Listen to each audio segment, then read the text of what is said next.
My name is Richard Rowland. I've been at JTA for 7 years now. I am one of the 2 8th grade social studies teachers, and it was a collaborative effort, but we did a lot of work to make this mock trial possible. I always try to save our Constitution unit for after Christmas break because a big majority of the test that the kids take at the end of the year is based around the Constitution, so I want that to be as close to that as possible. But also, I want to make sure that the kids have a grasp of how the Constitution impacts not just how the federal government works, but how it can impact their daily lives as well. I want to make sure that they understand their rights and their civil liberties under the Constitution. And this was an exercise in trying to make sure that they got that experience firsthand, all the way from being either acting as a Commonwealth attorney or defense attorney or a juror or a witness. I wanted to make sure that they got a firsthand experience of what those rights are and how it functions in a courtroom.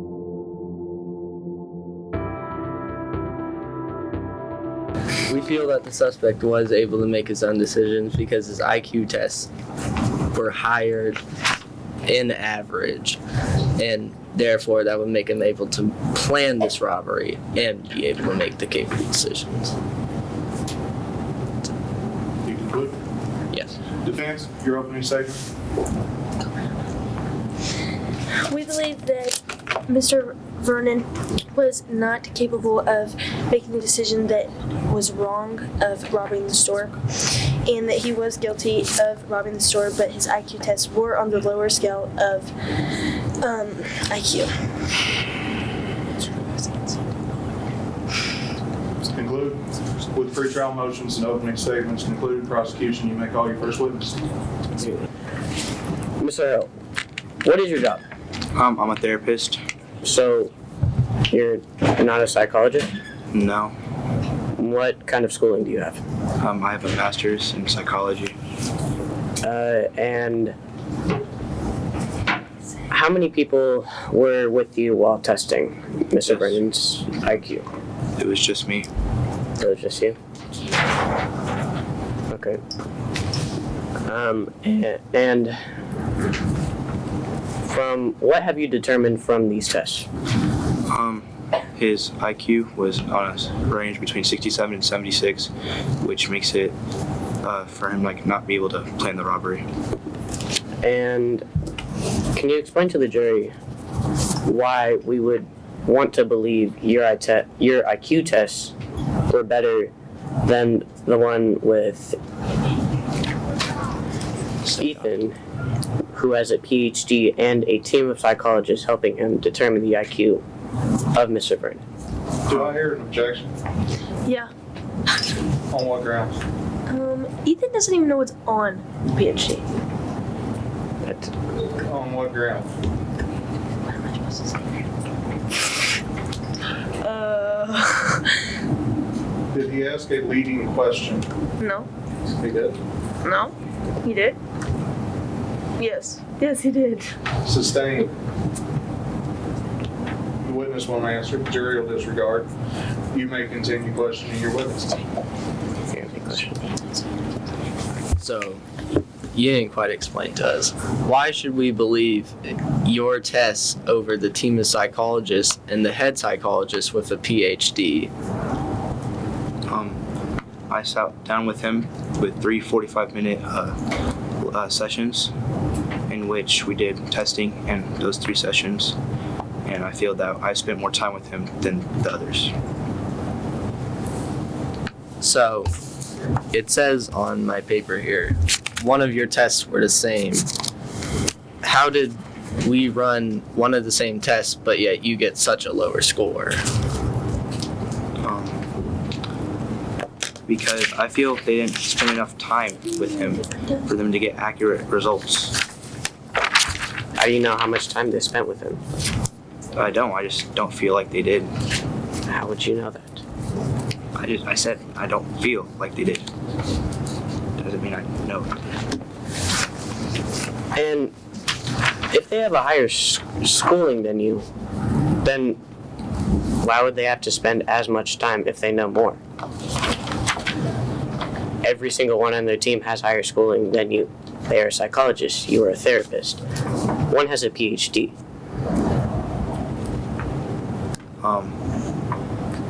Because you should take into account the patient. So with less if you don't spend as much time with him, there's less time for him to open up to you and give you accurate stuff to say.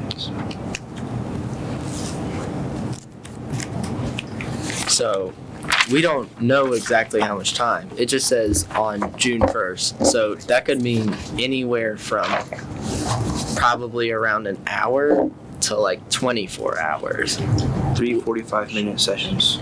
No, I'm saying the team of psychologists, which would mean they spent more time, which would also mean that your complete argument would be off the table. Do I hear an objection? You got about 3 to choose from, Counselor. Well, we do object that they did not take the same tests.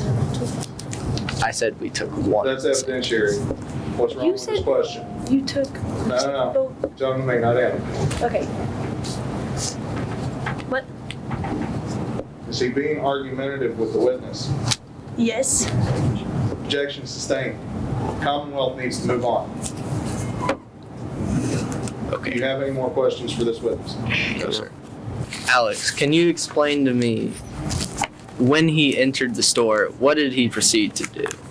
When he entered the store, he seemed to look around and wonder. He had a Coke can, and that's about all I know. What did he do with that Coke can? With the Coke can, he was just holding it, and then when he came up to the counter, he threw it behind the counter, and I only assumed for it to distract me. Okay, and then after that, what did he proceed to do? After he did that, he proceeded to tell me to hand him over the cash in the cash register. I refused the first time, and then he jumped up on the counter, and then I handed him the money. Can you describe the suspect's physical appearance? He was a bit tall. He wasn't skinny or fat. He was a good size. So, when you came into contact with this man in a violent manner because he was throwing the can, Can you say that again? because you came into contact with him in a violent manner, would you say you felt threatened? Yes. And then, in your statement, you say it looked like he had what was a gun in his pocket, correct? Yes. And so, once you saw that, you handed over the money. Yes, sir. Okay, and then what happened? After I handed him over the money, the manager came running out of his office and chased him down. After 1 or 2 minutes, I called the police. Okay. Ms. Conley, what is your role in this case? I'm the store manager. And can you describe what happened on this day and what you saw? I was in my back office and I heard yelling from the front of the store, and I came out and Eugene was in front of the counter with his right hand in his pocket holding what looked like a gun pointed at my cashier. And then what happened after you saw the gun pointed at the cashier, or what you thought was a gun? He had yelled at my cashier asking for the money when he had handed it over, and he bolted out of the store. Did you actually physically see a gun? No.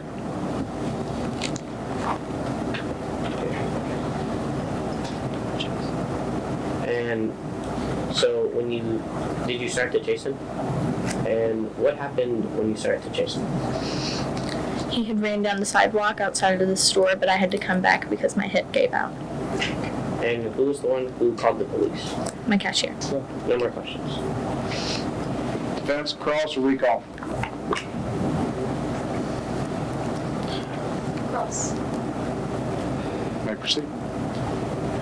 When you stated that his gun was in his pocket and pointed at the cashier, how was he pointing the gun while his hand was in his pocket? He was angled, Toward what? the cashier. But how high did he have his pocket above his waistline? It was his abdomen. Was it over the counter? Was he wearing the zip-up jacket? He had a hoodie on. You may step in. Thank you.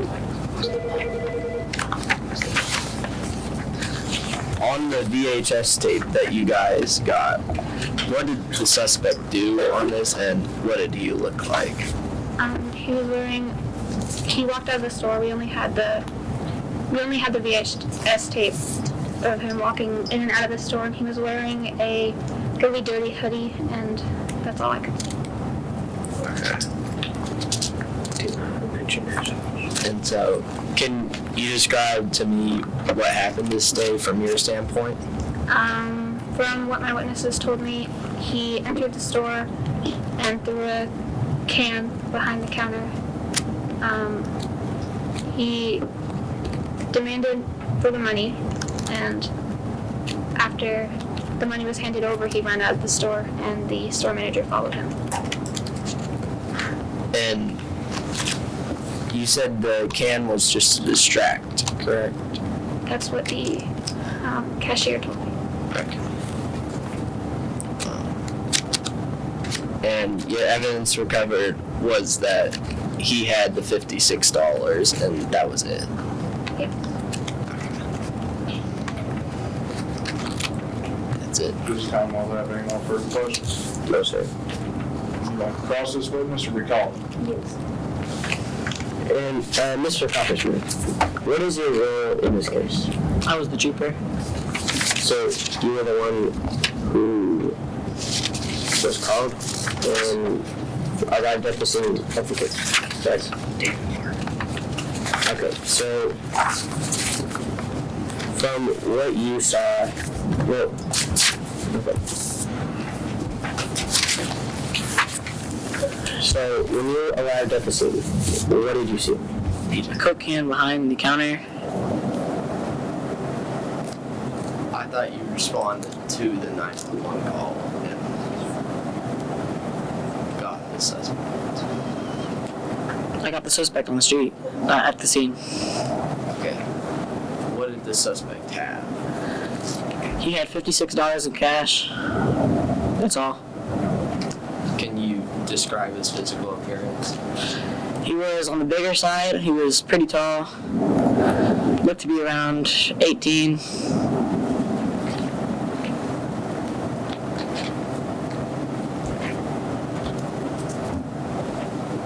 Okay. So when you found him, what did you see? Like, what did he have and what was he wearing? He was wearing a black zip-up hoodie and like blue jeans. Objection. I thought he was wearing a hoodie. That's what I said. They just said he was wearing a hoodie last night. I passed a Caucasian man wearing a black zip-up hoodie. So he changed? No, You just asked Jamie if he was wearing a zip-up and she said no. we did not ask him.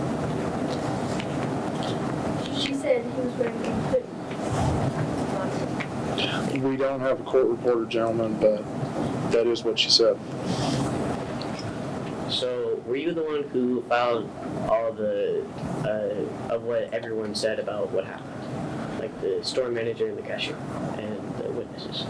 Only the customers. And from what they told you, what happened? That they. Do I hear an objection? Yes. We ruled this testimony inadmissible, correct? Yes. So he's not allowed to ask that question. Do I hear an objection? Yes. On what grounds? That's why I don't know what to say when you say Is it admissible or not?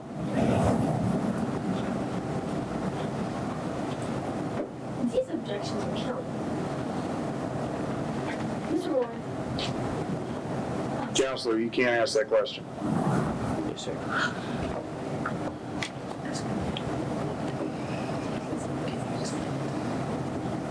Okay, so can you explain to the jury what happened?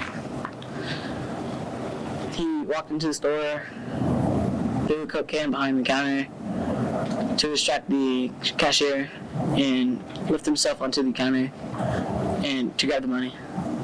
Objection. Cashier gave.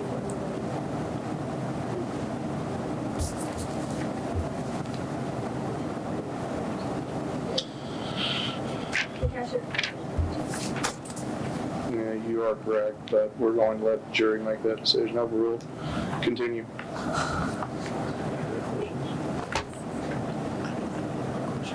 No more questions from. Do you have cross-examination for this witness? Yes. Proceed. What was his reaction to you arresting him? He had no reaction to the arresting of him. Do you believe he knew that you were arrested? I do believe so.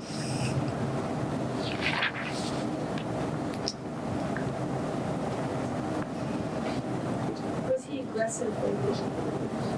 Or any toward like type of aggression? He had no movements of aggression, no expressions of aggression. Argue with you? No. Did he admit to the crime? Yes, he did. What was his facial expression like when you arrested him? Blank. Thank you. Redirect. You may step down.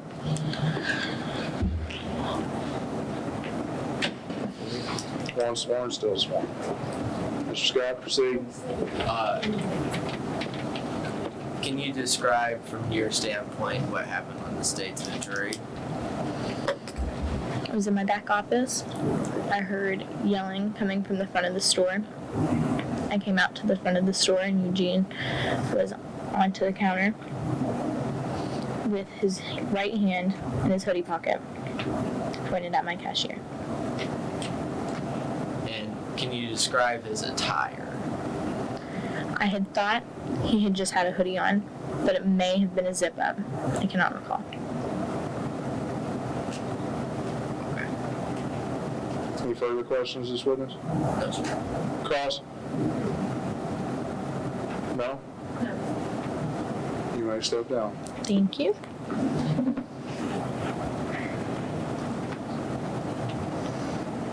Does the Commonwealth have their next witness?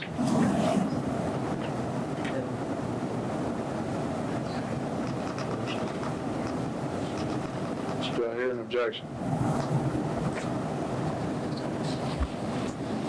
Have we talked to this witness, gentlemen? Yes, sir. Yes. Why are we talking to her again? To get her to state to the jury what happened. Does the defense have any objection to this? Very uncommon for a witness to approach the stand twice. Yes.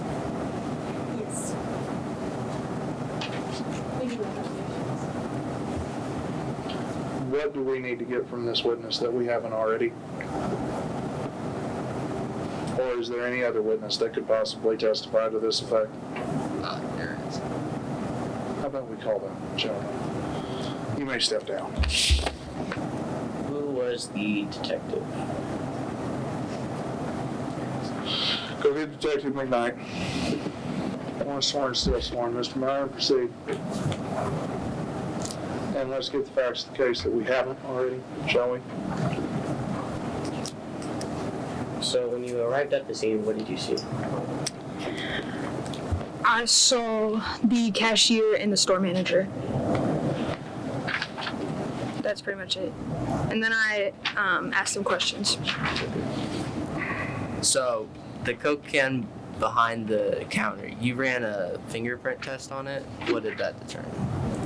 It determined that it was Eugene. And then you said he had his hand in his right pocket on his hoodie? Yeah, I think it was his. Yeah.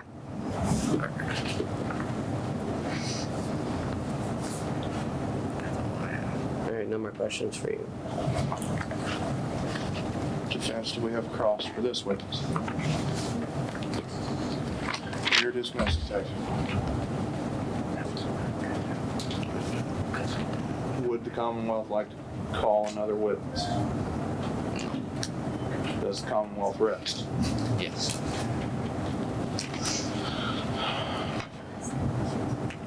Let's take a brief recess. The jury can just step to the back of the library for a second. 2 minutes.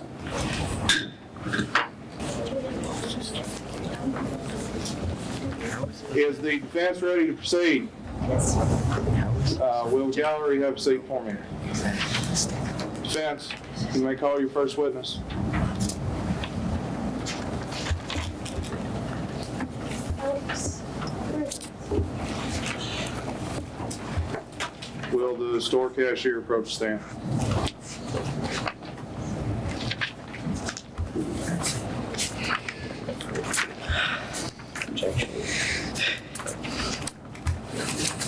How long have you been working at? I've been working there for a few years now, more than at least 3. Okay. How often do you see in Eugene? I see him about once a week coming in the store. Okay. And describe his behavior in the store. Describe his behavior in the store. He's normally calm, quiet, he's always kind. Does he do anything out of the ordinary? He stares off randomly at random moments. What caused you to think he was slow? He walks funny, he stared off at random times, and he lacked common sense. In what way did he lack common sense? When I try to talk to him, he would just come up completely different. Has Eugene ever come short of cash for what ever put something back because you thought he didn't have enough cash? Not that I remember of. Okay. Describe Eugene's appearance and attire when he came in. Like, what do you mean his appearance? Like What he looked like, what he was wearing. Oh, he looks like he was wearing baggy clothes. Walked in. He didn't seem real nervous. He seemed a little nervous, not like crazily though. Okay, what was the condition of his clothes? Can you say that again? What was the condition of his clothes? Old. They looked like they were pretty. They had a hole in the hoodie or zip up had like a hole in it. Does he normally come in the same clothes every time, or is it different clothes each time he comes into the store? Different clothes. Okay, thank you. Does the prosecution have any questions for this witness? You may step down. You have time for one more witness. Maybe Ava. Detective Sergeant Ashlock, will you come back to the stand now for the 3rd time today? One sworn, still sworn. Proceed.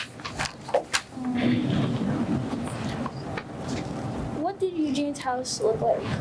It was run down and dirty, and the lawn was unkept. And how would you describe his parents based on your talk with them? Neglectful, not aware of some of the things their child was doing. What did Eugene's parents say about their son? I'm not sure. I don't remember. In your case report, why did you seem to be disappointed by his living conditions? It wasn't the healthiest and the nicest. Objection. Full grounds. Speculation. They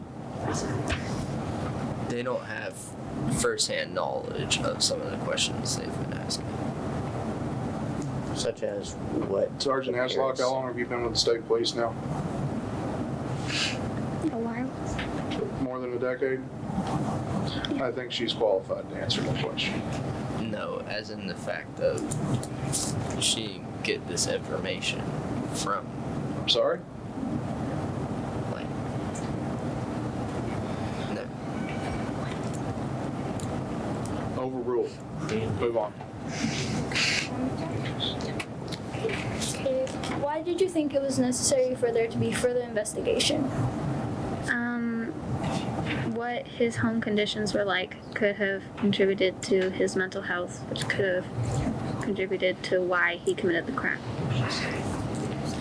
Why did you believe? Why wasn't the investigation carried out? I'm not sure. It was just never got around to.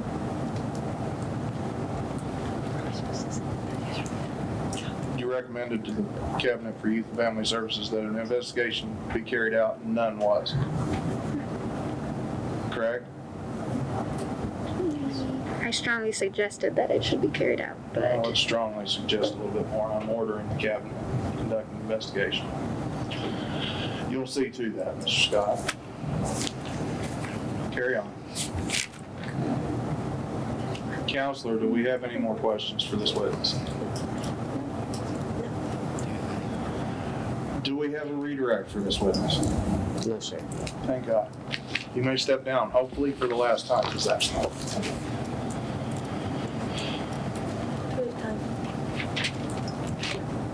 All right, with only 15 minutes remaining, court stands in recess until 1 o'clock tomorrow.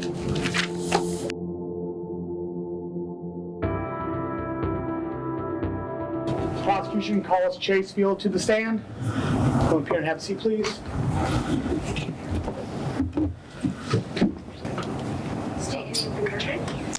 My name is Coca-Cola. Okay. And what's your role in this investigation? I am the DNA guy. Right. Okay. So where were you during the crime? I don't understand. Where were you at the time of the?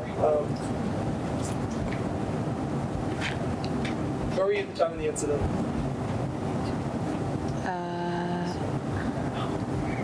I don't know. Oh, a Coca-Cola can. Was there anything on? Yes, there was Coca-Cola on the lip of the can. Is there anything else? I guess there could have been fingerprints. But that might. No further questions. Joe, we have a couple of questions for you. Okay. You said you found fingerprints on the scan?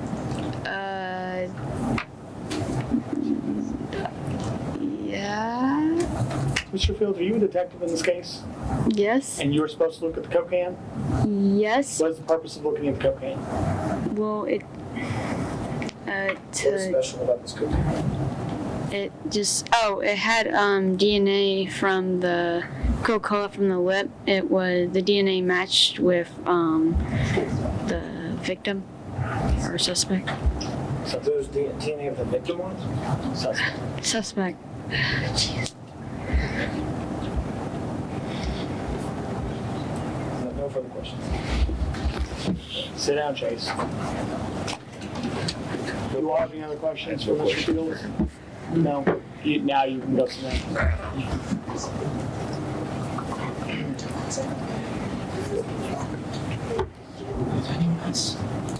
Prosecution. Call your next witness. We want to get the expert witness up here, Shannon. Prosecution calls Shannon Fisher to the stand.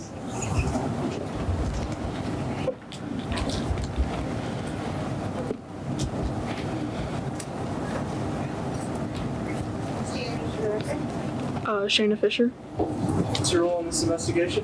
I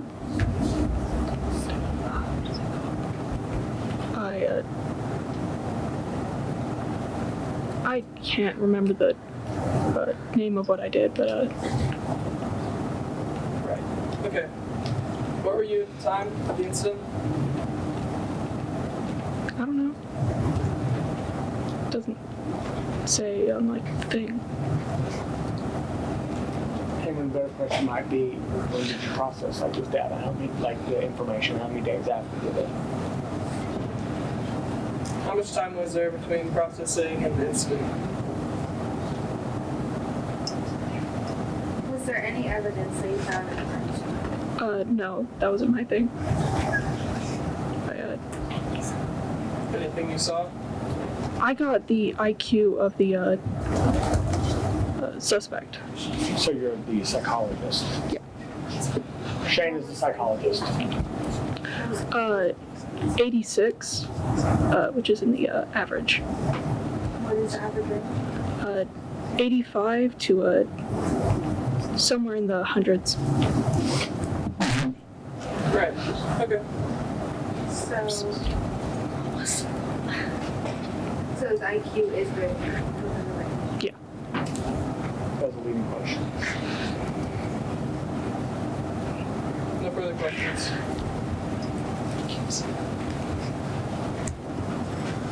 Do we get your questioner? We get the questioner expert witness? We do.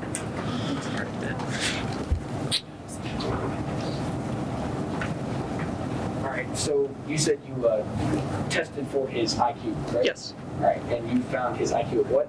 86. 86. Do you know what test specifically you ran? I think it's called the Welsher test.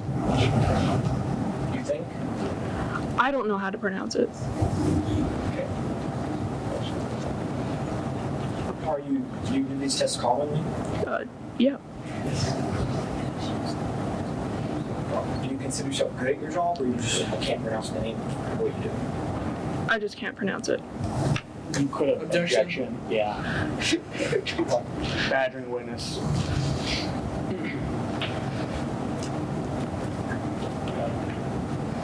No further questions? Seriously? No. I mean, we already got people to disprove that. Just wait. Yes. You all have any more questions? No, Your Honor. Shane, go back.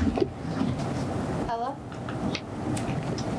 Prosecution calls Gabrielle Agassi to the stand.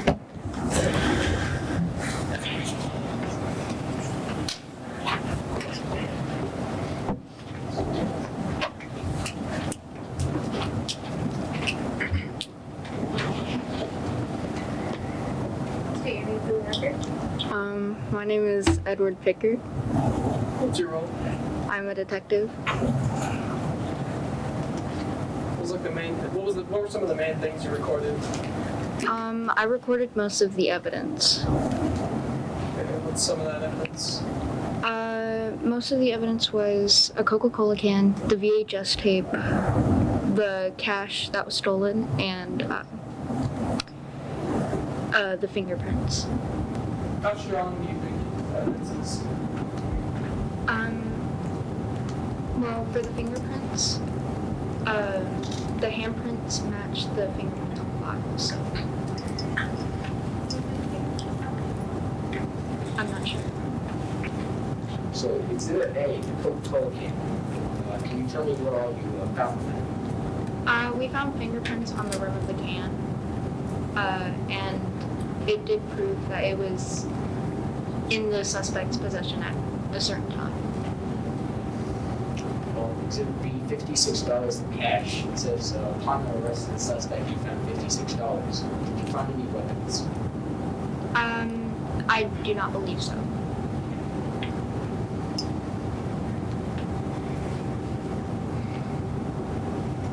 Exhibit D, the fingerprints recovered from the store counter. Can you explain to me a little bit more on this? The fingerprints, it was a handprint of his left hand that he slammed down on the counter. And did they happen to match the suspect? It matched the fingerprints that were found on the Coca-Cola can, which leads back to the defendant.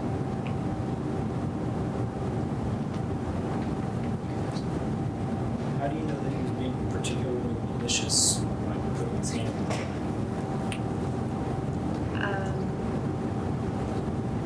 I do not understand the question. Rephrase it.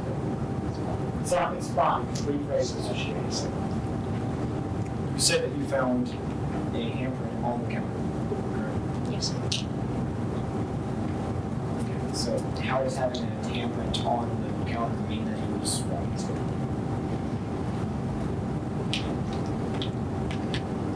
We're just going by witness statements and what other people have seen, and the person we arrested.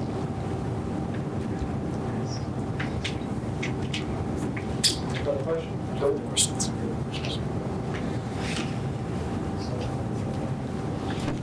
Prosecution has any more questions? Prosecution has. Prosecution calls Grace to class and stand.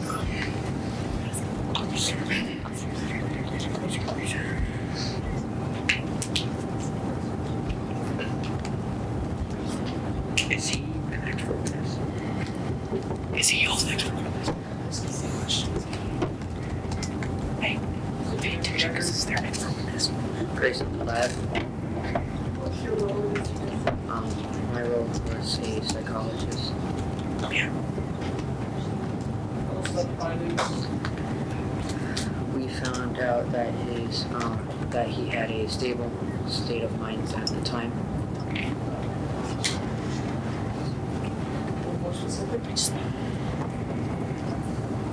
Our findings showed that he had a stable mind, therefore this was planned out.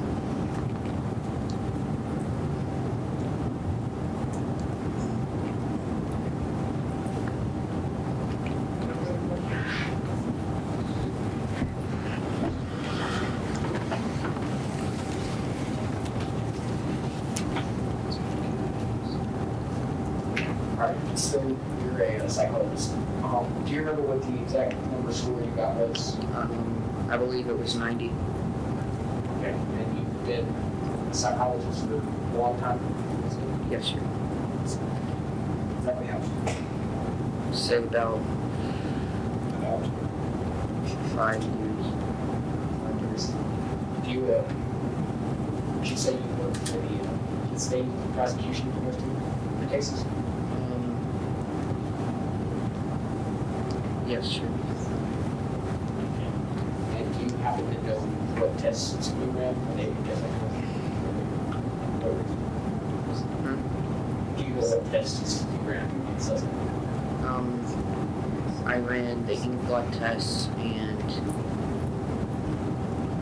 I forget the other test.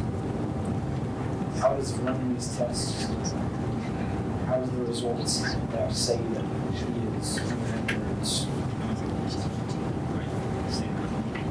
The tests show how he thinks and how he would do things.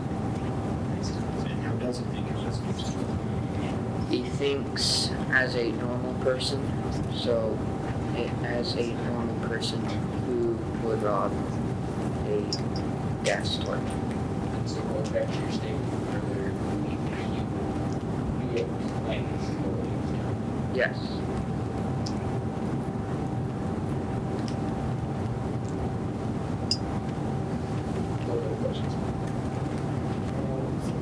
Prosecution rests. Defense will give you about 30 seconds to figure out that one part first. Please remember, whenever the defense calls up their witnesses, do not ask any questions. If you are of the defense or the prosecution, you are allowed to ask leading questions. Alright, we would like to call, let's see here, Patricia to the stand. Please tell me, where were you located in the store when this robbery happened? I was in between shelves trying to get myself like a drink for my child. And you said you had your child with you. Mm-hmm. What did you and your child do when this crime per se happened? Well, I hid my child in the shelves, and I hid myself, and then we waited. And did you happen to see the defendant? Yeah, defendant during this crime before you hit? Very like I didn't see him that well. I saw him and it looked like he had a gun, so I just like mom instincts kicked in, hide my child, hit me. Can you describe anything about his body, his eyes, his hair? Well, he looked pretty tall, and he didn't look like he wasn't scrunchy or anything. He looked pretty big. Did you see his face? No. Was he wearing a mask, a hat, gloves, anything that would hide him? I couldn't really tell. It was kind of a panicky situation. Okay, so Patricia, you were in the store, right? Mhm. During the time that Eugene came in and, threatened that cashier. Saw that gun, probably scared you a lot, huh? Yes. Yeah. So, do you have any connection to the witness or to the defendant? No. Okay. You seem malicious, angry. Well, it kind of felt malicious whenever he it looked like he had a gun in his pocket. I mean, I felt scared for my life. Any yelling you heard Yeah, I think a little bit. between the cashier and the defendant? Well, I didn't really hear that much, but it was loud commotion. When you saw the defendant enter the store, did he seem calm? Oh, I didn't really see him into the store. I only saw him whenever I heard a lot of like noise coming from the front door. So you weren't in the line of sight to see if he was carrying a can or not, right? No. Okay, no further questions.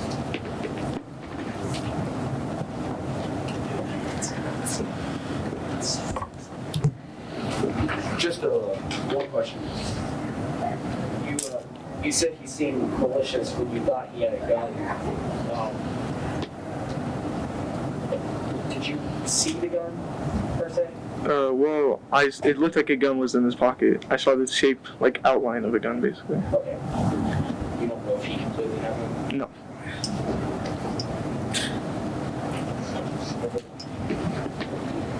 Do I have any more questions? I'd like to call Dr. Campbell to the stand. Doctor? Yes. Doctor? Colonel? Dr. Captain? Campbell. He's men of many ranks. Yes. Doctor? Colonel? Doctor? Colonel? Yep, for sure. Hey, we just call him what he wants to be called. Please state your name and occupation to the jury. My name is Cohen Campbell, and I was the psychiatrist for Mr. Vernon.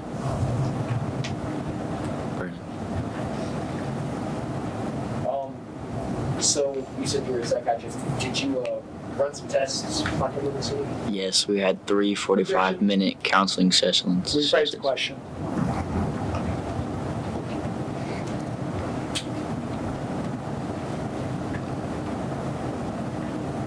What test did you have to do? We were in the Stanford and Wechsler test and one other. I can't recall the name. It's quite lengthy. And can you give us a summary of your results, please? His IQ was in between the range of 67 and 75, which is considered low on the scale of mental retardation. And can you tell me what the normal range would be? Higher. Higher. Yes.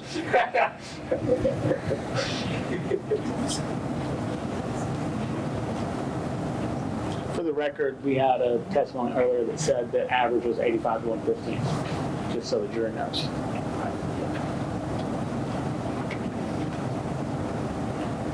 We can't ask leading questions to no one to be called. You can ask more questions, they just can't. He's the expert. You have to treat him like the expert witness. You can't lead him to certain answers. How long have you been a psychiatrist? 28 years. And have you worked on many cases? Yes, many cases. Have a lot of them been for the defense? Most of them.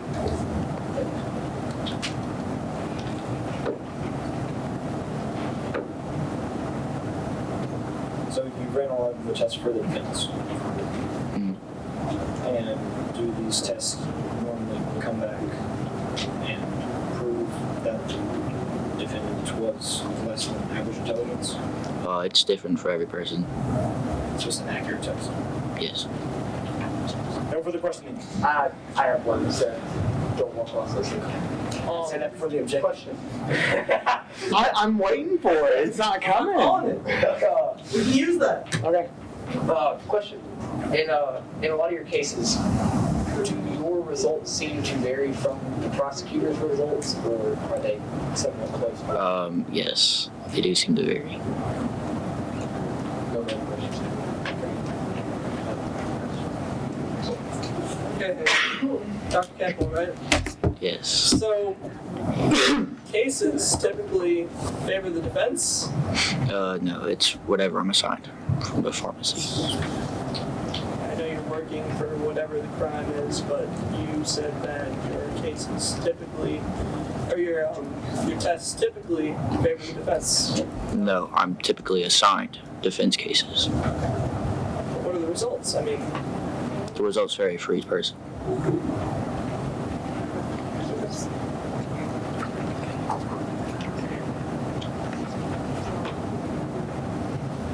psychiatrist for how long? 28 years. Never been assigned to the prosecution? I've been assigned mostly defense cases, but I have been assigned prosecution cases. Ever win any of those? I don't win anything. I just give evidence. Right.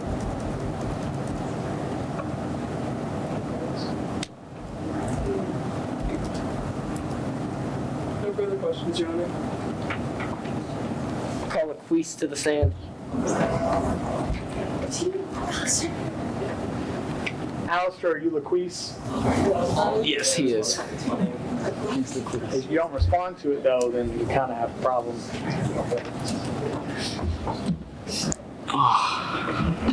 What's your name in the jury? Raquise Jackinson. Can you tell me what you were doing during the time of the crime? I was getting sodas with my mother right after school. Did you happen to see the witness or see the defense? Objection. Rephrase it.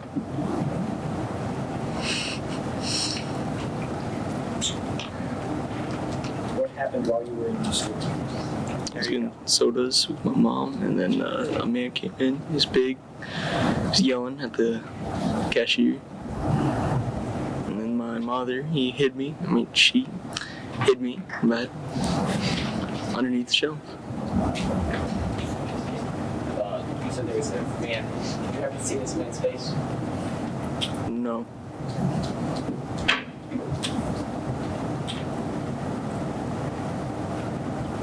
Do you happen to know who was doing the yelling? No. Did you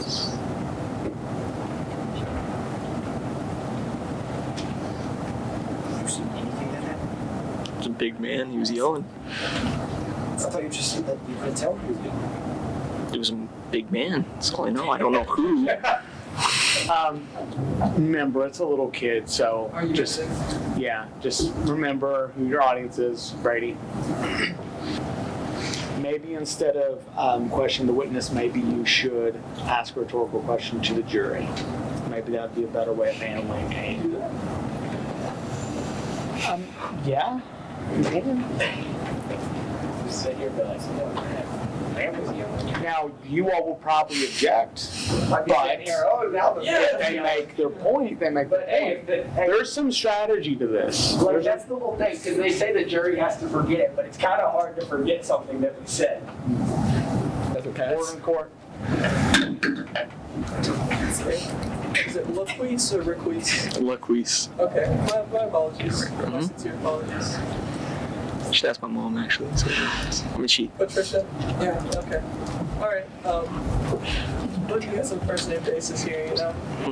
Trying to connect with the witnesses in a way. But, do you feel scared at all? A lot of commotion in the front, right? So, do you feel any kind of fear? I don't really know what was going on. My mom just pushed me down. hit you or? She hid. I mean, I don't know. Let There's a the lot going on. jury, let for the record, he said hid, not hit. Hid. That's a good clarification. Thank you.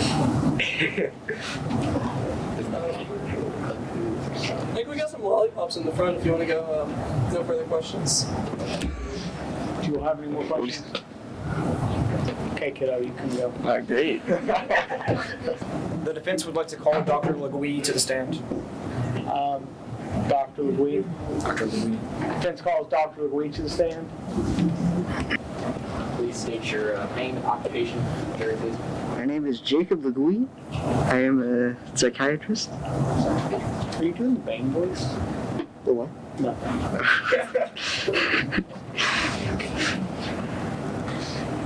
Alright, so you're a psychiatrist. Can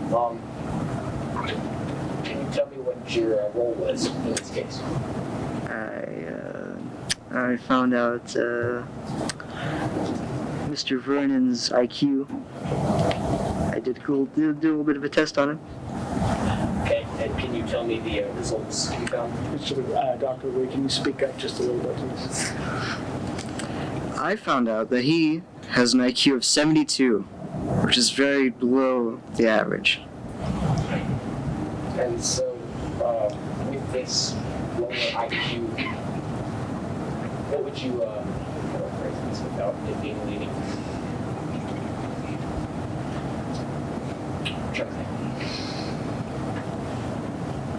What conclusions can you draw based on this? Yeah.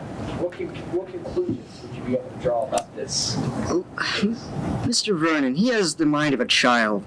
He can't understand that his actions have consequences. He doesn't understand that breaking the law is bad. He doesn't understand that you can't throw things at people and not get punished.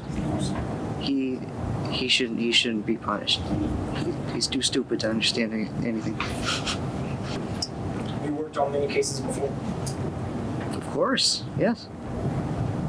Do you tend to work more for the prosecution or the defense? The defense, of course. You won't want to bring credibility to your witness, and Jacob's doing a pretty good job, by the way. Like he's doing a good job, so this would be a good opportunity to build up credibility. But you can do it on the redirect. Let me ask you a question I asked previously. In the cases that you normally run, do the results normally vary between you and the prosecution results? They do. Are your tests normally accurate? Of course. Hey, doctor. Hi.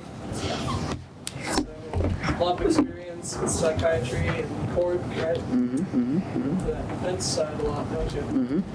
Yeah. Results vary. It's pretty normal. Haven't heard that one before. So, this IQ, you said 76, 72, right? 72. 72? Yeah. Yes. Yeah. What test would that come from? The Woodcock-Johnson test? Any other tests? Just one? Just one. It's a very good test, though. It's a lot of room for error. It's a very good test, though. Previous witnesses have run multiple tests and that's just throw that out there. Maybe It's I a lot of did. room I don't remember. I got a memory problem. It'd be a weird problem to have as a psychiatrist, but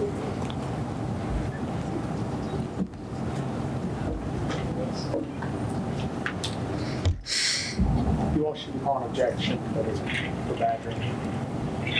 Objection, badgering. no, it's too late. I already That asked is the bad. question. 20 seconds.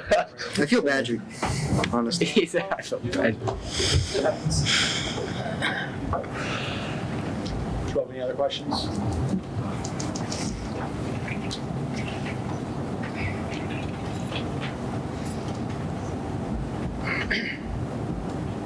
I'm not going to ask you again because they would object, but you've told me already that you work for the defense. What is here? Can you give me a sort of a rough explanation of what the results usually come out to be, not just how they vary? Well, sometimes, well, most of the time, the victim or the witness, or not the defendant, Usually it's like a mental thing, you know, like it's either they're insane or, you know, it's a psychosis or something, some wacky going on with their brain. Like a mental illness, yeah. So, you know, it's like if they're able to plead If you don't insanity. mind, do you think you could step into the defendant's shoes just for a second? After I ask, what exactly, like not exactly, but just generally, what kind of age of what age of a human is he able to function as, do you think? Well, like I said before, he has the mind of a child. He, maybe like 7 or 8. Okay, so let's say you were a 7 or 8 year old. You rob a convenience store. Do you think? Objection. I'll allow it. Do you think to, fake a weapon, allegedly, No, or cause a diversion? no.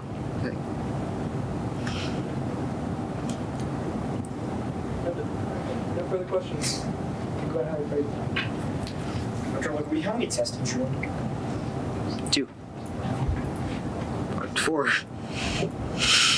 The defense ran 4 tests. Yeah, You ran 1. So, in total, you all ran 4 tests.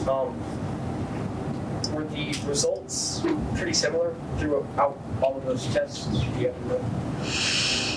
Well, from the other people I heard, some people they said he got like an 80. I don't agree with that. On your side? Oh, on my side. On my side, yeah. People you work with, the results seem to be pretty consistent. Yeah. Yeah. Objection.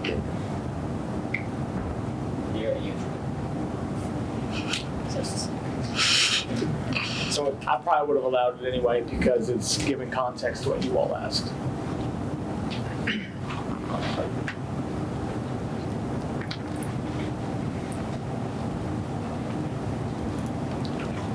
So all your tests are consistent. Yes.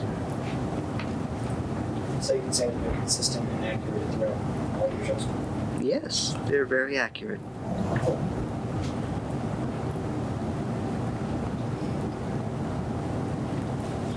Looking at the line of this person as they were trying to do, would you say that these IQ scores were like Maybe of like a certain character in a book that I can't remember that has the mind of a child. What? Flowers for Algernon. Would you that possibly book. compare his intelligence to Charlie from Flowers? Yeah, that's specific, but yes. Very specific, but yes. Yeah. I would in fact. You let it happen. Only because it's funny. You let it happen. Can you please explain a bit about Charlie's character to the jury? Well, he has. Objection. It's irrelevant. No, it's not. Can I explain why it's relevant? Sure. You're trying to prove the point that he may not have known what he was doing, similar to somebody, and trying to show. Are you using him as a character witness? What? Are you using him as a character witness? Are you using him as a character witness? This is not. Yeah. Yeah, well then I'll allow it. Okay. Good guess, Brady. This is where my small knowledge of vocab is not going to play very well. Anyways. Proceed with explaining to the jury, Charlie. It'll give context to the jury. This character, they have the mind of a child, but they're an adult. So, you know, they may seem normal, but on the inside, they don't know what's going on. They know about as much as a 7-year-old. So you said you would compare our suspect to Charlie. Very much so. And so, going along with that, you would say that he did not have the knowledge to know. No, he did not. He did not. No further questions?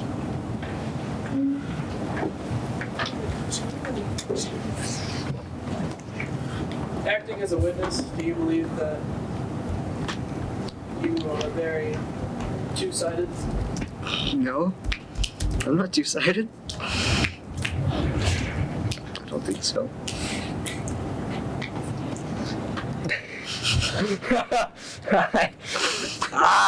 That thing is, I have my objections pulled up. I just Why started didn't you just looking. object? I don't know.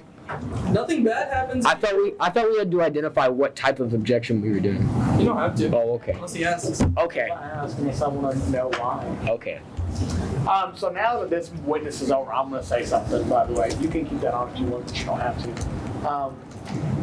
Just for future, if you will ever have to do this, it's important to think about what your argument is. If your argument is that he did the crime and he was capable of doing the crime, in the right frame of mind to do the crime, you need to explain to the jury, using witness testimony, how there could be a discrepancy in 5 or 6 tests. Because that's literally the question they're going to be asking. They're going to go into a room and they're going to be arguing over whether or not their 4 tests or your all's 2 tests are correct. You've got to find some way of proving that your alls are more relevant. Now, whenever he said he typically speaks for the defense, that doesn't necessarily disprove anything, because they could have just as easily said that your alls typically speak for the prosecution. Which he said They did. Which, no, one of yours said that they normally do work for the Right, defense. so this is why you Or all for got to be prosecution. careful on how you phrase it. Keep in mind, we are talking about numbers that are very close. If you all are literally looking at the number like 85 means that they are developmentally delayed and 90 means that they're normal, you all aren't looking at it right. This is a range. We're talking about a person's ability to comprehend and hold information. We're talking about literally a few IQ points, and that's what you all are arguing over. Okay? The jury will make up their mind based off that. You all are arguing about those few numbers, but nobody's arguing that the kid's genius. And your all's whole argument is that he was not in the right frame of mind to make that argument. Your all's whole case rests on disproving that. Because if they have any doubt at all, they can't convict. Does that make sense? Okay. So just had to say that really quick. I would like to call Cash Ear to the stand. Please state your name. Jury, please. My name is Cash Ear. What is your occupation? I am the cashier of the Quick Mart. Alright, so prior to the event, did you know Mr. Vernon? Yes, he was a pretty common customer of our store since he was a freshman. In any past visits, did he ever seem to have any threatening characteristics? No.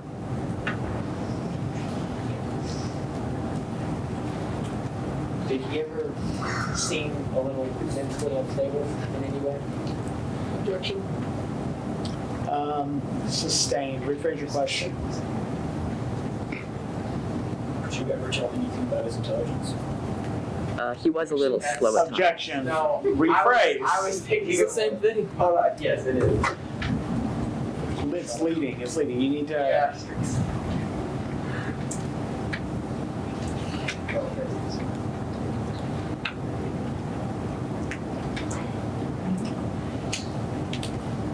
Can you describe how he normally seemed to act while he was in your store? He was a nice kid, but he was a little slow at sometimes.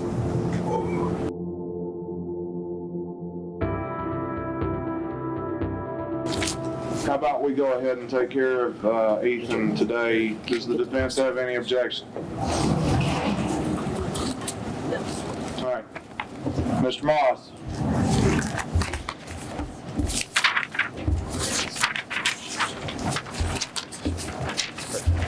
You want to ask questions?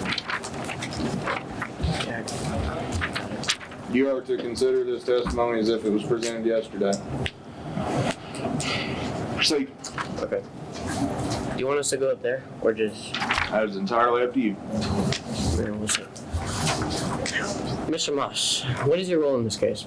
The psychologist. And you tested Mr. Vernon's IQ and his cognitive ability, correct? Yes. And what have you determined from these tests? I've determined that his IQ is 90 and the average is 85 to 115, meaning he's in the average range of IQ. Mr. Moss, speak up a little. Oh, You're fine. Next question. And from your tests, what have you determined about his capabilities? he's capable of knowing right from wrong. And do you think he was mentally stable enough to know what he did and plan it out? Yes. And you have a PhD, correct? Yes. So you have at least 12 years of schooling, 6 years in medical, 6 years in psychology? Yes. And again, what was his IQ? 90. What's the average? 85 to 115. So, and he was, with the IQ that he scored. What? Can you repeat? With the IQ that he scored, was he able to make rational? Stop asking. Right objection, wrong reason. What? Asked and answered. Move on, Counselor. Okay. And what kind of test did you take? I made him take the Welsher Adult Intelligence Test and the Rockshar Ink Blot Test. And I believe, do you have any questions? And I believe that is enough questions from us. Do you have any redirect? Do you have any more questions for this witness? You may step down, Mr. Moss. Now that we've got that over with, Commonwealth rests, correct? Yes. Wait, do we have a choice still, or? Because if we do, what witness would you like to recall?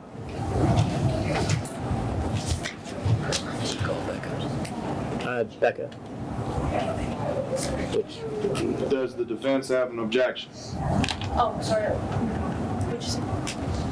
They would like to recall Becca to the stand. What is she? She's a professional. Does the defense have an objection? Becca, please proceed. One sworn, still sworn. You may proceed, but let's make it brief, Counselor. Yes, sir. What is your role in this case, ma'am? I'm Dr. Moss's assistant. So you were on the team that helped him determine the IQ of Mr. Vernon? Yes, sir. And from the tests, what have you determined alongside Mr. Moss? That his IQ has determined that he is smart, he's mentally stable enough to know right from wrong. And what kind of schooling do you have? I've taken about 5 years in psychology, there we go, and about 6 years in medical. So you're 1 year away from being an actual psychologist? Yes, sir. And he was capable to make intelligent and well-thought decisions to rob the store? Yes, sir. Okay. Do you have any? That's all. That's all for us. Do you have any further questions for this witness? You may step down. Does the Commonwealth at this time rest? Wait, do you want to call it? Gentlemen, I've granted you a lot of latitude. It's about to expire. Rest. Thank you. Is the defense ready to proceed, or would you like to take a 5-minute recess? 5-minute recess. Order. You all, jury room. Correct. The Commonwealth rests, and the defense is ready to present their case. Greg? Call your first witness. We don't have Please state your name and how you were part of this. I'm Messiah, and I am the teacher of Mr. Vernon. I know what I'm gonna ask her. Okay, I am the teacher of Mr. Vernon. How long have you been teaching? I'd say about a year or two. I've had him throughout his high school year. Can you describe his behavior in the classroom? He always kept to himself and decently quiet, but he wasn't very nice to the other kids. Could you describe his behavior in class when you were teaching? Well, he would sit in the back and kind of like zone off. Like after a while, he'd like zone out. Like he would look out the window. He couldn't pay attention very easily. Was he ahead of any kids in school? No. How did he do it? He always had work turned in. It was almost always wrong. He never got any of the questions correct. And how was his attire? He wore decently baggy clothes, had some, there were a few scratches and, cuts and everything in there, but still it was kind of old. Did you know anything about No, not really. I didn't really see. I never talked to his parents, I never really talked to his parents much, but I did see him walking home a couple of times. Did he have any friends at school? I don't think he never talked to anybody. He would sit in the corner to himself, but he'd walk home with some kids, on the way back to his house, yes, but they never really talked. And since you said you don't know so many conditions, have you ever met Mr. Eugene's parents? I've not personally talked to them, but I know that the front office has, because he has done bad things in the past and had to have the parents come and talk to the school.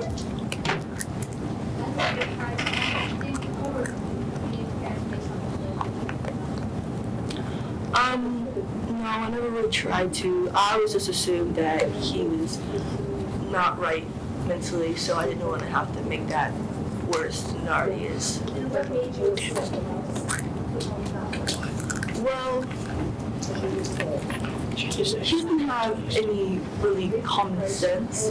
He'd do really stupid things, and he would continuously bully other kids, and we would tell him that it wasn't right, and what he was doing was not going to help him, and he continued to do it, and he just didn't act. He never acted right. Do you believe that this lady could have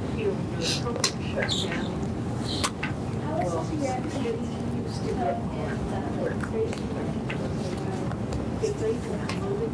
He kind of blew it off. He didn't really take it in much. Just.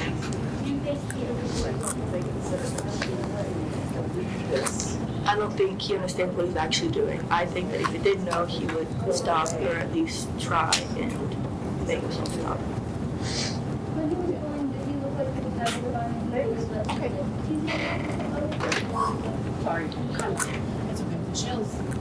Intentionally, no smiling, no laughing, he was just doing it, and he had no remorse for himself.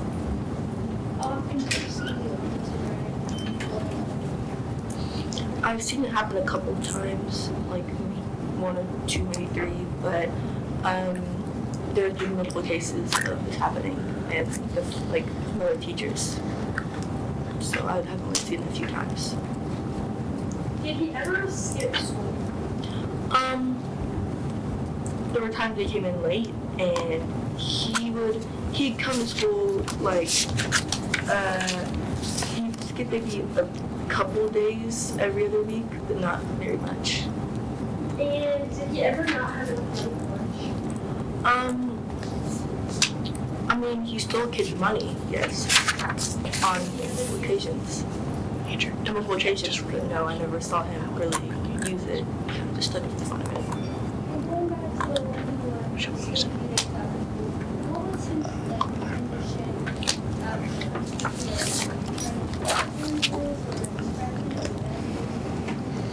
like I said, he wore really baggy clothes. You can't really see like his arms or anything. On his face, no. His face looked fine. It was dirty though, so but I don't know if that has anything to do with it. But he come back quiet as usual and usually set up the bullying again. Not that clear, no.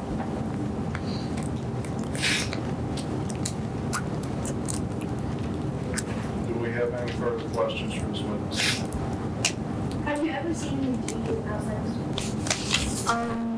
Yes, before this incident, I have seen him going into I believe it's the store that he robbed at.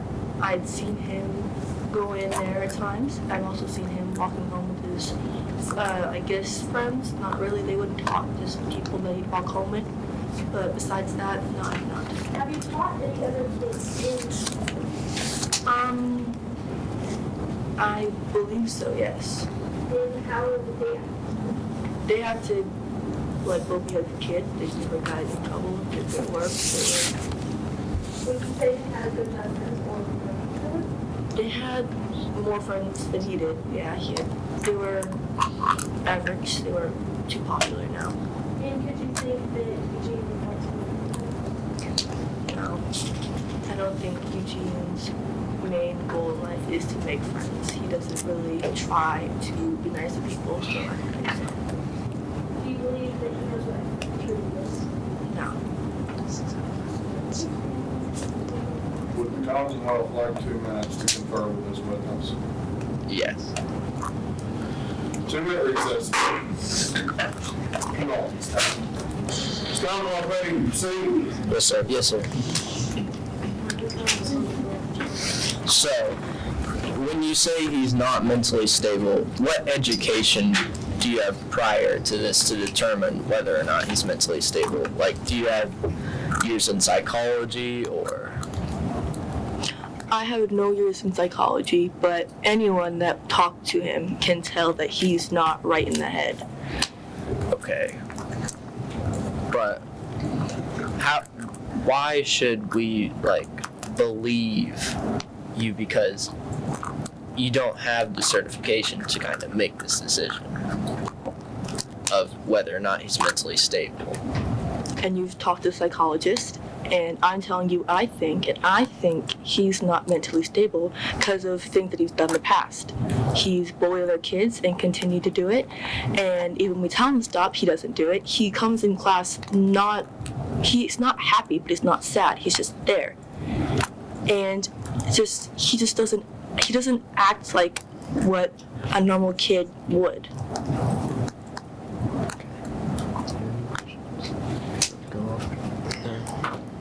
Commonwealth have any further questions for this witness? No, sir. Defense like to redirect.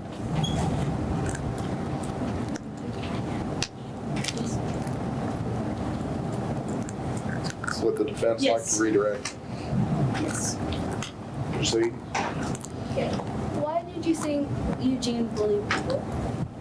Well, I've heard and seen things that he's done. I've seen him take other kids' money and beat them up, and on a few objection. This question has already been asked. And answered. And answered. On the ground. Stance.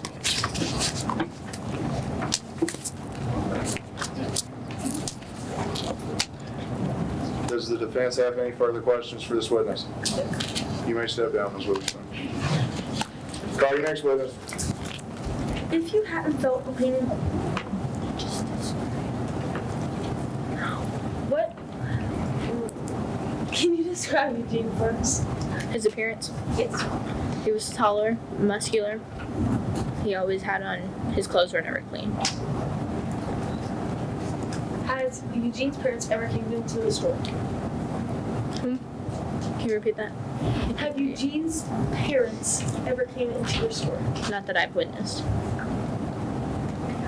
How would Eugene act whenever you have seen him in the store? He would blank out, zone out, stare off.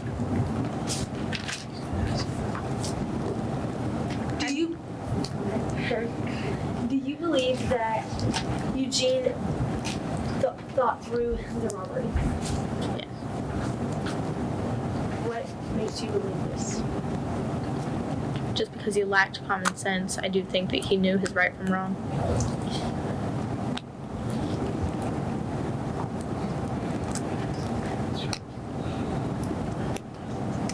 If he lacked common sense, don't you think he would be better of covering his appearance than just going in just a straight hoodie and jeans throughout the store? I can't hear you. Would you think he would better cover his appearance to go rob the store? Can you explain? Would he wear a ski mask and gloves instead of just... How old are you? Answer the question. I'm 33. As a 33-year-old, if you were to rob a store, would you think that you would wear a ski mask or try to cover your appearance? Does Commonwealth have an objection? Yes, sir. Leading.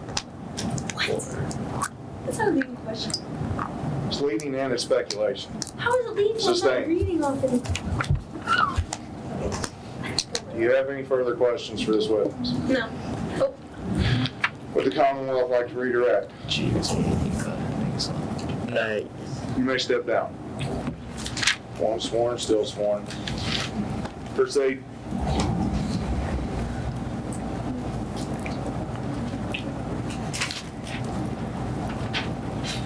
Can you list what you do as a job? Oh, I'm a therapist. How many years of school did you have? 5 years.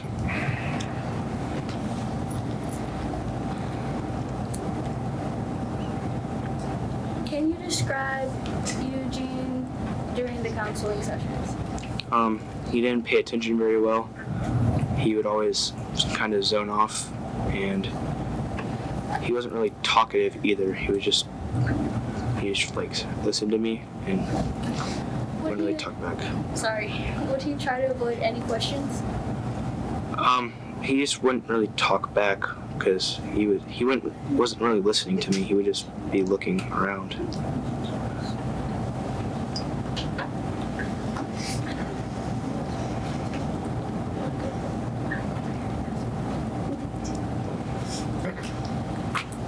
Do you believe that he was mentally capable of robbing the store? No. Knowing it? No.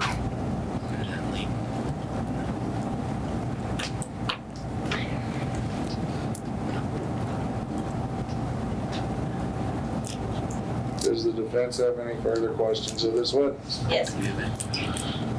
Would they like to ask them? Yes? 1 second.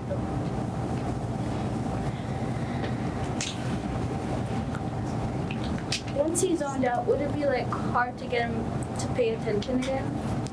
He would not respond to his name. I would have to physically get up and touch him for him to come back. Do you believe he had any living conditions? Yes. Like a house? No, like, yes. Like, Yes, he had a house. is there any records of these living conditions? I wouldn't have him. Have you ever met Eugene's parents? Yes. What did they say about their son? They just said that he needed help.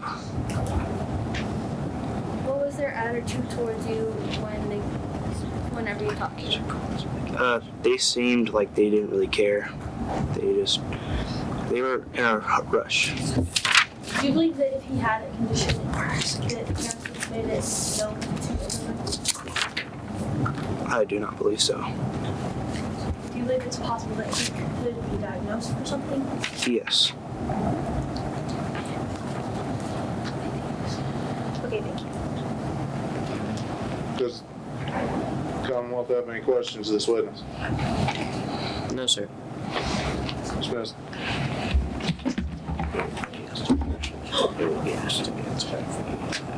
Call your next witness, Counselor. Can you describe what his attire when you found Eugene? Baggy clothing. Was Eugene walking or running when you found him? He was walking. And approximately how far away was he from the store? Around half a mile. Do you believe that you could run half a mile in 1 to 2 minutes? Yes.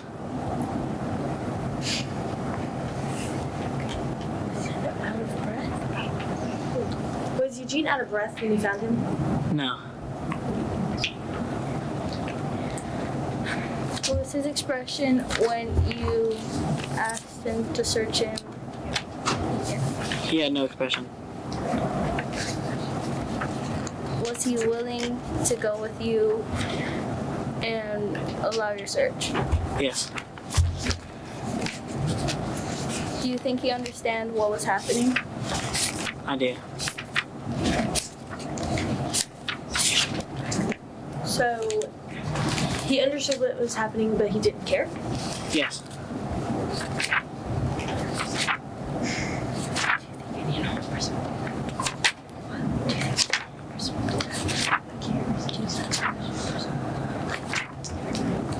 Do you think that Eugene would pursue to rob a store? Repeat that? Do you think Eugene robbed the store? Yes. Did he?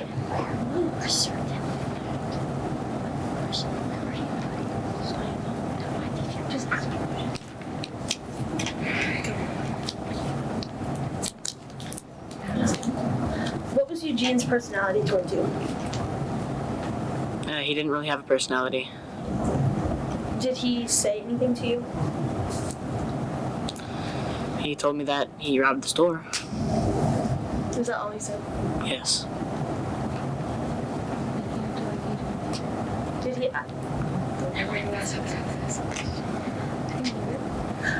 Okay, thank you. Thank you.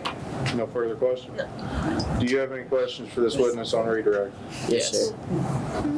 Proceed.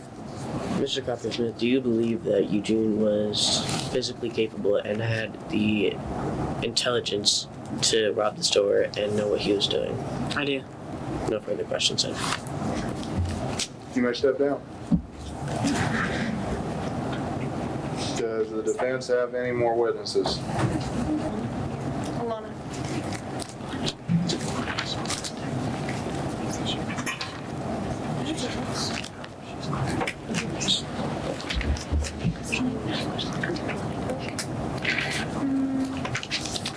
Were you there when?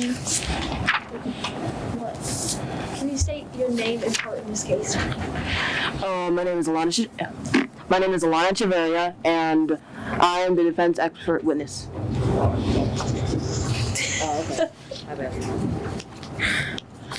Were you there for the counseling sessions with Eugene? Yes. Okay. Can you describe him? Tall, brown-haired, dingy clothes. White. That's it. Were you the one that asked the questions at the counseling? No. Did you get to see his answers at the counseling? Yes. How were his answers? Blank, straightforward. Unless it was like about his personal life, then he would dodge them.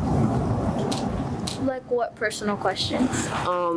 So Landon asked whether or not he asked how his home life was. He would dodge that question.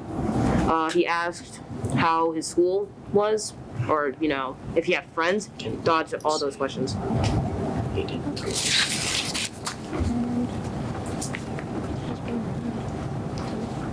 Was he like nervous or like timid during the counseling, or was he like pretty calm?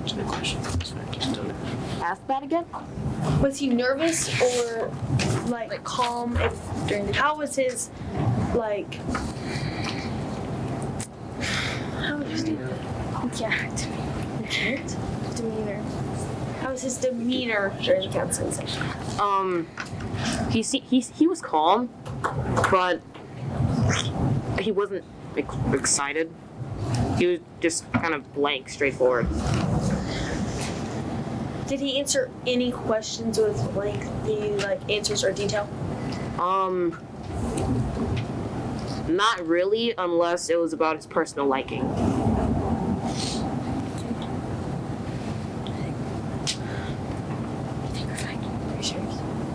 Does the defense defense have? No. Would the Commonwealth like to cross-examine this witness? Yeah. Yes, sir. Proceed. So were you on the team with Mr. Harrell? Yes. That's kind of odd since Mr. Harrell said he was alone doing this. She did ask a question. When I asked him yesterday if it was just him on the team, he said yes. We don't have the good fortune of a court reporter. Nice try, counselor, but I can't give you that one. And so if you were on the team with Mr. Harrell, what kind of schooling do you have? Like what degree? Yes. Oh, I'm earning my degree of psychology at Harvard.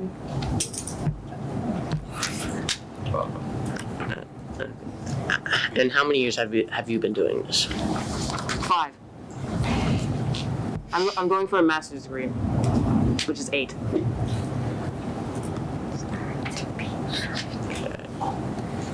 Any further questions, Counselor? It's a master's degree, actually. I thought you said it was 5. 25 days normal. Yeah. No further questions. Unless you have. You may step down. Yes. Are you your owner? Technically, yes, but I'm not making you all do that. Does the defense have any more witnesses? No. Wait.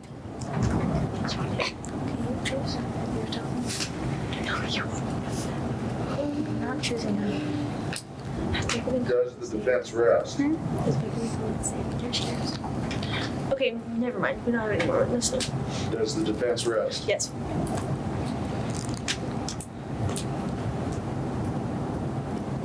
Take the jury to the jury room. We stand adjourned until 1 o'clock tomorrow.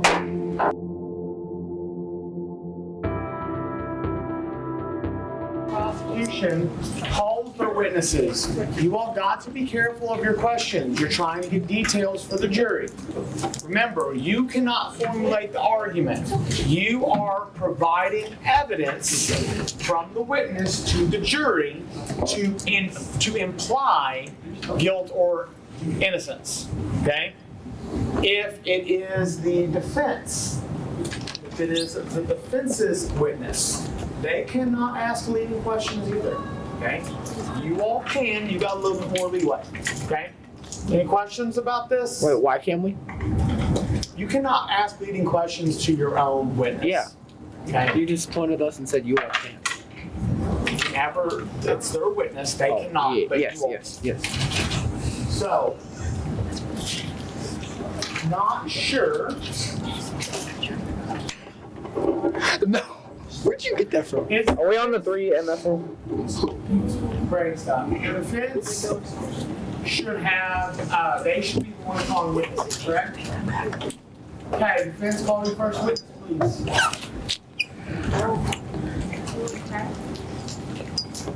We'd like to call Mr. Detective. Do you remember that? I need you to walk over to the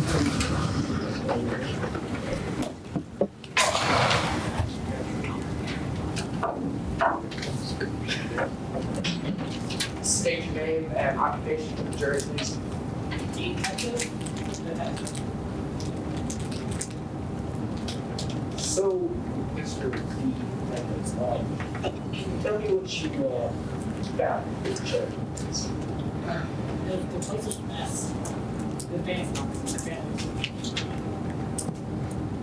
Really? So, Mr. Vernon, how is his condition today? Not good. And what could this imply about Mr. Vernon? Has a bad childhood, maybe.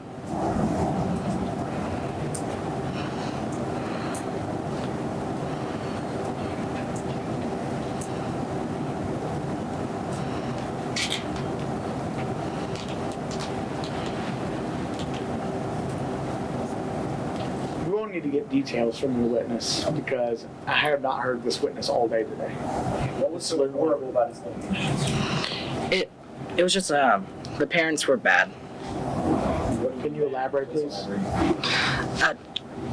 Conditions were not good. The parents were always arguing.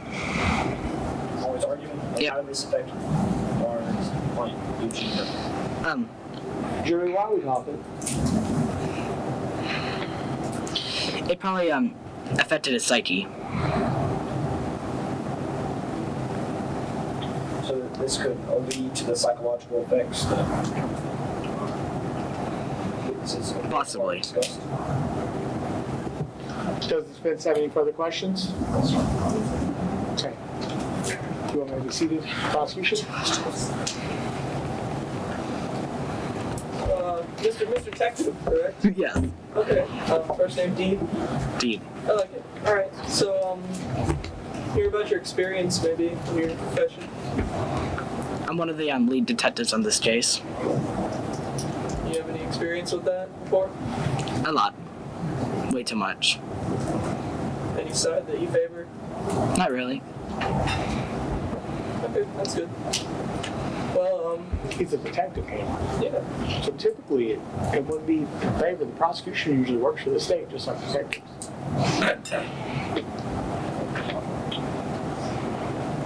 Here's some photo seats.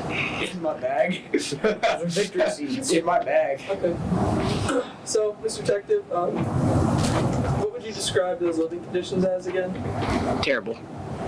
Terrible. And you think this might have a psychological effect on the defendant's mind? Yes.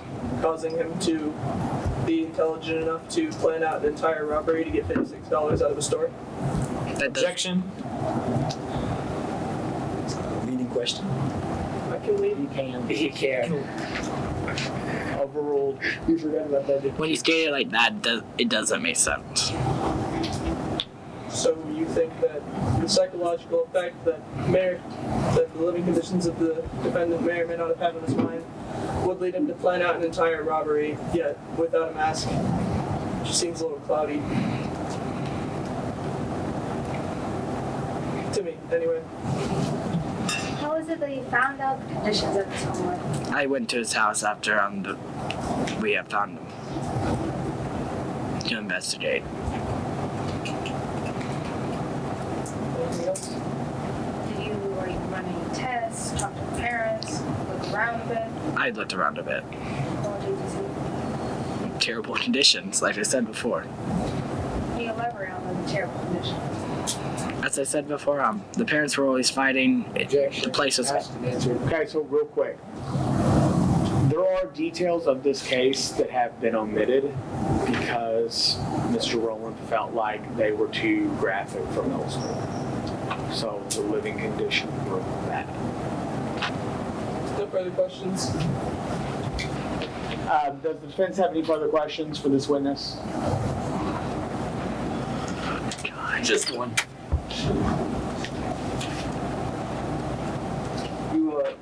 You said you would normally work for the prosecution, right? On cases? Yep. Just making sure. All right. Prosecution, any further questions? You may have a seat. Mr. D. Detective. Dean. Deed? Dean. Come on, Your Honor. It's Dean. I said that. I said D. And then I thought you corrected me. Defense, do you have any further witnesses? Please state your name and occupation for the jury, please. I'm Megan Ford, and I'm Detective 2. Alright, so can you tell us what role you had in this case? I went to the crime scene, and I took witness statements. Okay, can you tell me what some of these witness statements say? They said he walked in, he had his Coke, and then he threw it as a distraction, and he took the money. Okay. Did these witnesses say anything about disguise? No. Objection. It says here that you radioed Mr. T.R.P. Martin. What did he say? He said, I asked him if he found a gun on the suspect, and he said no.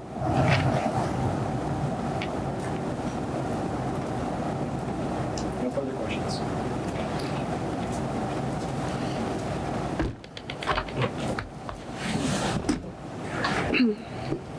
Okay, Mrs. 2, first name detective, last name 2, right?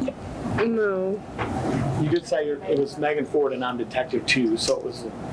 Oh. She's Megan Ford. Okay, Mrs. Ford, so your job was to collect witness statements, right? Yes, sir. Was that at the scene or several hours after? It was at the scene. Okay,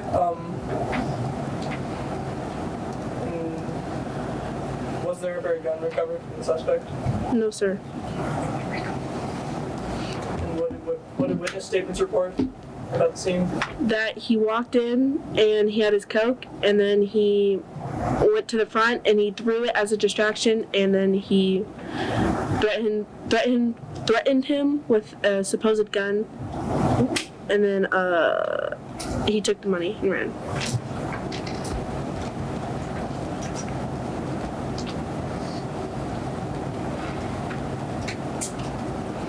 Just wanted to ask because threatening use of an instrument does constitute as first-degree robbery. So thank you. Any further questions?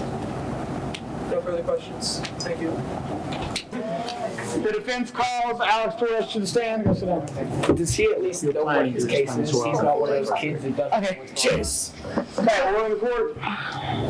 He does know what's going on, right? He knows his case. Okay. So, can you tell me what happened? State name for the record. Oh, wait, yeah, sorry. State your name and occupation for the... Alex Torres, store manager. Alright. So, you were on the scene of the crime when it happened? Yes. Can you tell me what you saw exactly? A man went onto the counter and shouted at the cashier to give him money. Did you know this man? Yes. What can you tell us about this man? He's a regular customer. He's pretty nice, and I don't know why he did it. Has he ever shown any signs of aggression towards you before? No. Do you have any idea why he would have done it this time? No. Did you ever know anything about his home life? I had no clue about his home life, no. Hey, Mr. Manager, I just want to ask you just one thing, maybe some following, depending on what you say. Do you think you can identify the suspect on this lineup? No.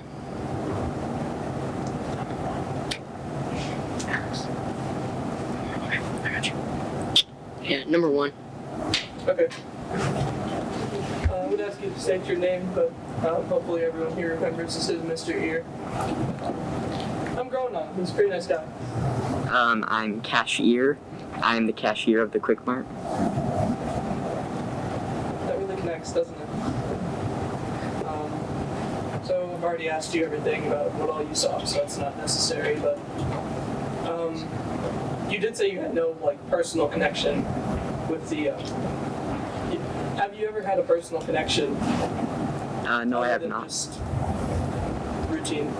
No. So you say Eugene was like a pretty faithful customer and he's been there for a few years, so he was a bit slow? Yes. What do you say though, with all those characteristics, that he was able to function as an adult? Objection, speculation.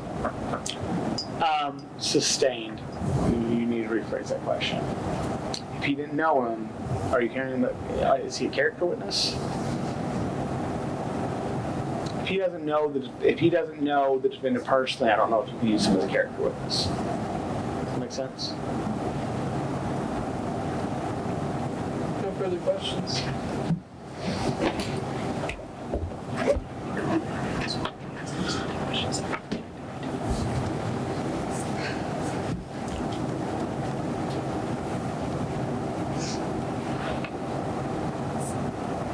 So,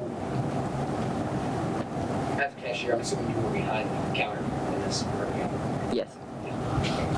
And did you get a good view of his face in this? Yes. Okay. Did he have any disguise or masks or gloves or anything on? No. Okay. Why do you think he would have worked so much? I don't personally know. Speculation. He's testifying something that is speculation. ask? Because you wanted to Because check. yeah, I thought you couldn't. leading questions, no. Speculation. Last question for me. I don't know if he actually knows.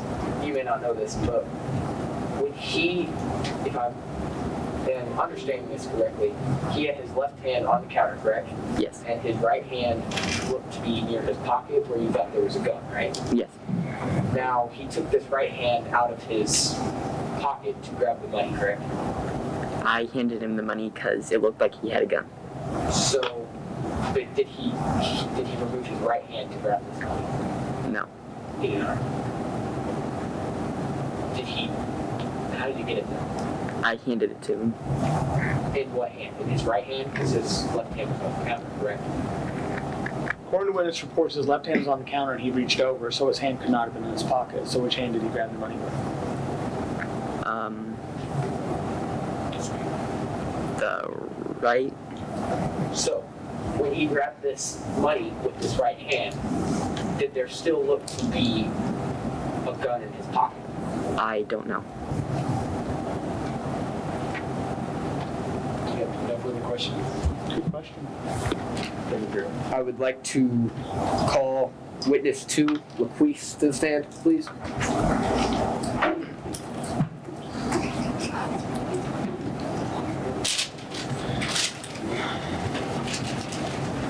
I hope this doesn't backfire on you all. Better not.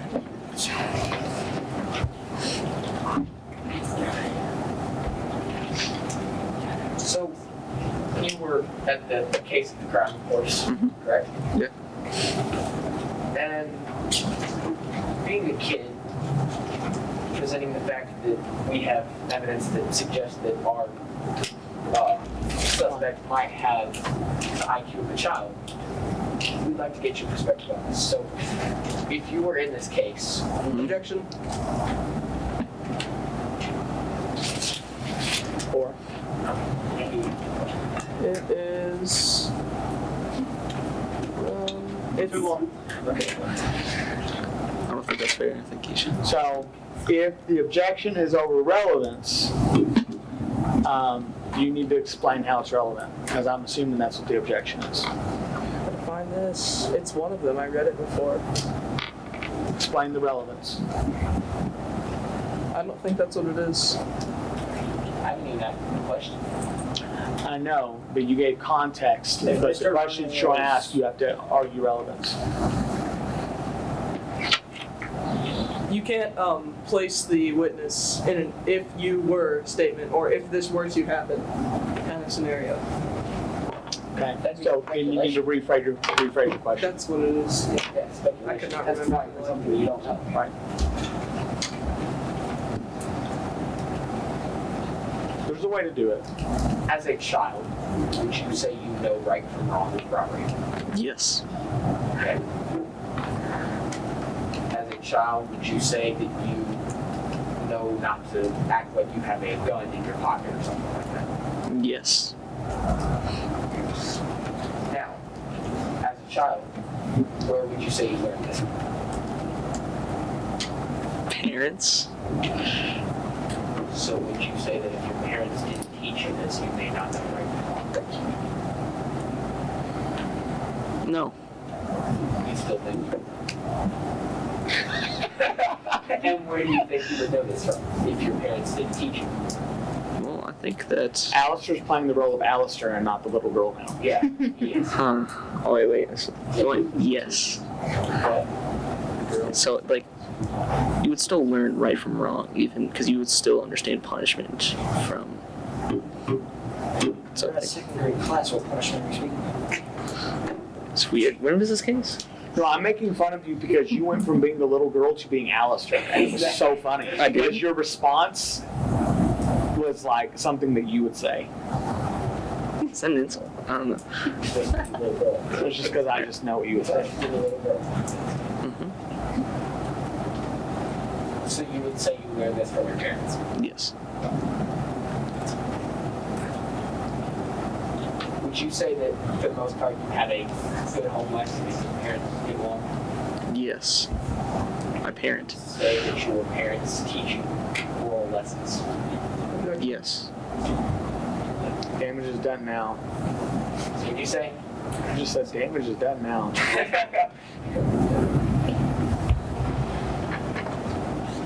No further questions? Oh yeah, I forgot. Cross-examination. Remember, this was originally your all's witness, so please don't badger a 7-year-old. Do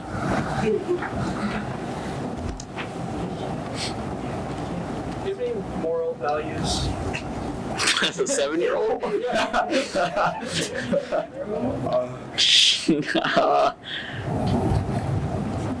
What are moral values? Yeah, what does that include? Violence. It's pretty bad, you know. Theft. Miss Gregory said no. I guess it would kind of depend on the type of person you are, but say you didn't really have a mentor, and would you, do you think you'd really want to hurt somebody?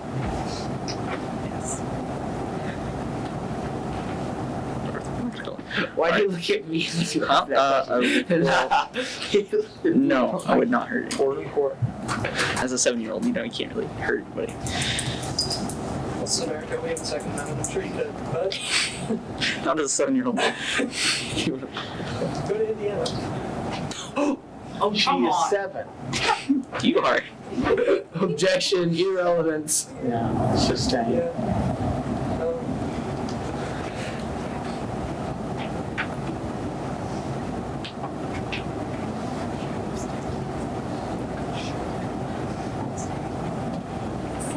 You're 7 years old, right? Mm-hmm. Okay, so as a 7-year-old, when you want like a brand new toy or something, do you like make a plan on how to get that toy?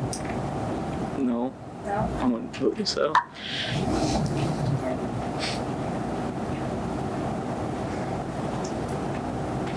So you don't think of a plan when you get into it. I have no idea. Is that not true? Alright. I would like to cross the. Any further questions? I got questions. Please don't badger the kid. He's 7. Badger nobody. Would you say as a kid you had a pretty good whole life? And, well, Objection. You are. No question. What'd you say? How do I put this? Not just that, but like. How's your home? No, we already asked that. Going back to their question on wanting something, would you say that when you want something in life, for the most part, your parents have been there? Parent, yes. And you would say that most of the time when you want or need something, your parent is there to get it. Most of the time, yes.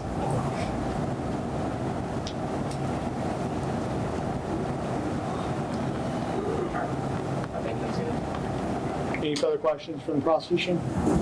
Okay, you will call your last witness. Alice, you can go ahead and see. All right, our last witness, we would like to call a Mr. Detective. Come on. Just one thing, we're going to go back on this. So, if I understand correctly, according to your report, you watched the videotaping, right? Yes. And so, when you were watching this videotaping, did you see any kind of disguise on this guy? No, I did not. What's the purpose? Objection 4. You can't just call objection and scroll to the thing. I was leading, I just asked. Ask the detective about disguise, and when he saw in the video, he's the one who has the evidence. How else would you get that information? See if you can rephrase the question, Clayton, but the answer's already been said. Yeah.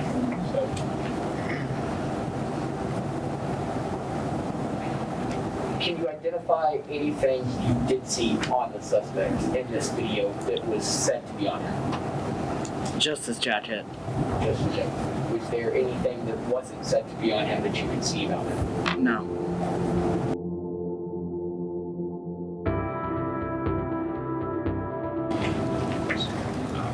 Is the defense ready to proceed with their closing argument?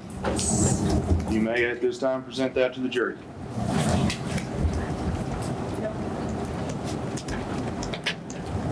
Ladies and gentlemen of the jury, with everything stated over the past 2 days, our client, Mr. Vernon, is not guilty. Our client lacked the substantial capacity to know or appreciate the consequences of his crime. Statements from both Detective Sergeant Pickard and the defense therapist indicated that Mr. Vernon suffered from parental neglect.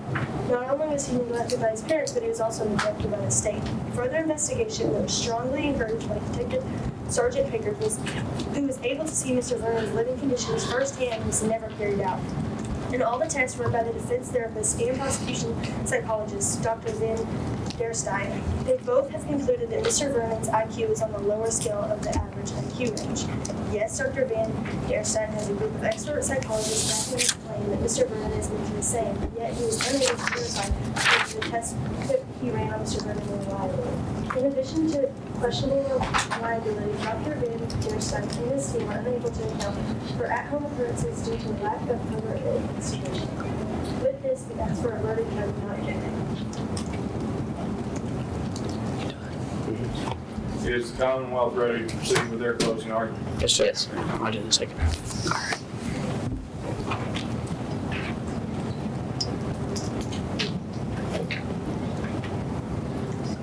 Ladies and gentlemen of the jury, from all of these days of trial, we have gathered the influence of the witnesses that Mr. Vernon was being trial. With all statements of the witnesses have been the same after the man signs the IQ is completely capable of making the decision to make a plan and draw this. At this time, the jury will begin their deliberation.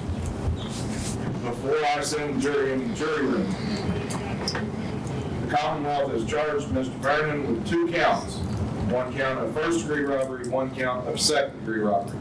The choice is yours to determine if he is guilty of first or second. However, he cannot be guilty of both. You also, of course, have the option to find Mr. Vernon not guilty by reason of mental defect or not guilty entirely. The choice is yours as a jury. Your verdict must be unanimous, your verdict must be signed off on, and your deliberations must be led by the jury foreman. Does the jury have any questions? At this time, they will take the jury to the jury room. Has the jury reached a verdict? Will the bailiff please retrieve the jury verdict form? The defense counsel, please rise. Jury foreman.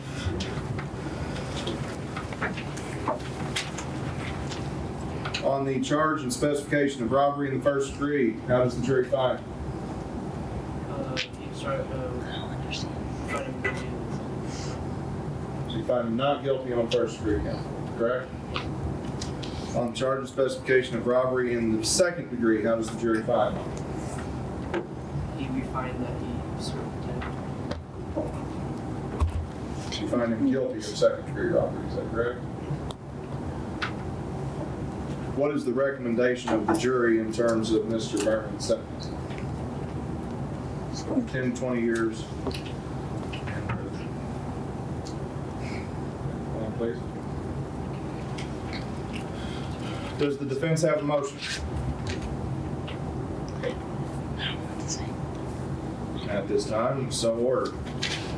Mr. Vernon is sentenced to 10 to 20 years in a facility to be determined by the Kentucky Department of Corrections on a guilty count of robbery in the second degree.